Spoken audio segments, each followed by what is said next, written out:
1996 was the year that the South African land claims process opened.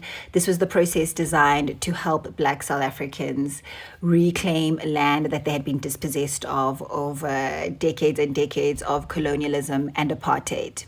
1996 was also reportedly the year that Nelson Mandela visited Hilton College, an exclusive, expensive boys' boarding school just outside of Maritzburg. As part of his speech that day, he reportedly delivered a message to some of the older people who were sitting in the crowd, the labor tenants who had been born, grown up, and lived and worked the land on the Hilton College estate. He reportedly told them that through the land claims process, their land rights would be honored and they would be restored as rightful owners of land that their families had existed on for generations.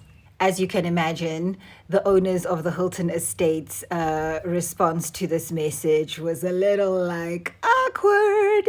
And reportedly, allegedly, they started to encourage the labor tenants and their families to move off of the Hilton Estate and to nearby Howick.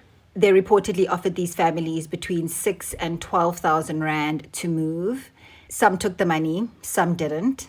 And then they allegedly closed a second school that was on the Hilton property called the Hilton Intermediary School, which was specifically for the Black children and the children of labor tenants who were growing up on that land. And so some families had to leave in order to be closer to schooling for their children. Some families were undeterred in their mission to claim their land and refused to move off of the property. This is Mdeni's Kakane and this is Begindlela Mwelase. They are two of the four original land claimants who in 2001 filed a land claim for a portion of Hilton's 1,700 hectare estate.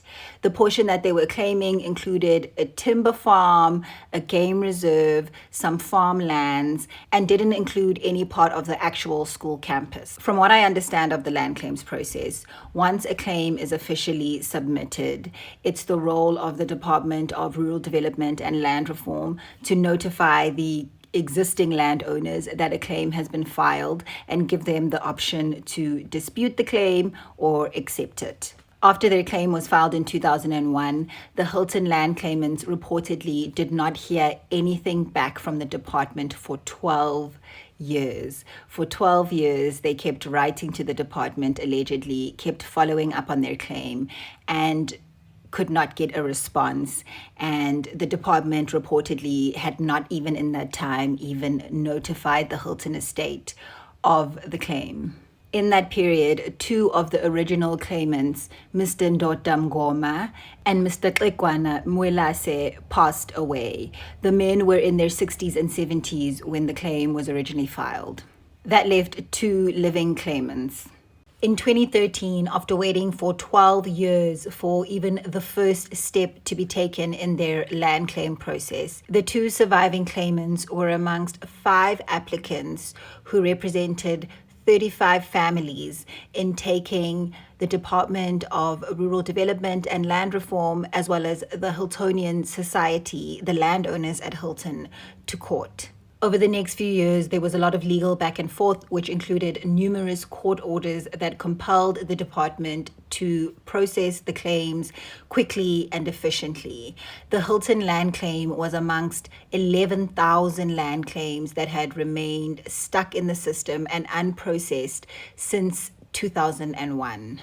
Reportedly, both the department and the Hiltonian Society, the landowners, kept opposing and appealing all of this court action, and eventually it reached the Constitutional Court in 2019. 6 months before the Constitutional Court date, Mr. Begindlela Mwelase passed away at 87 years old. That leaves Babumdeni Skakane as the only surviving claimant. The Constitutional Court ruled in favor of the land claimants in 2019 and ordered the department to appoint someone to a special role called a special master in order to oversee the land claims process and make sure that the backlog gets dealt with in a reasonable amount of time. As of now, the descendants of the original claimants, as well as Mr. Mdeni Skakane, are waiting to see if, in fact, their land claim will be processed in his lifetime or even in theirs.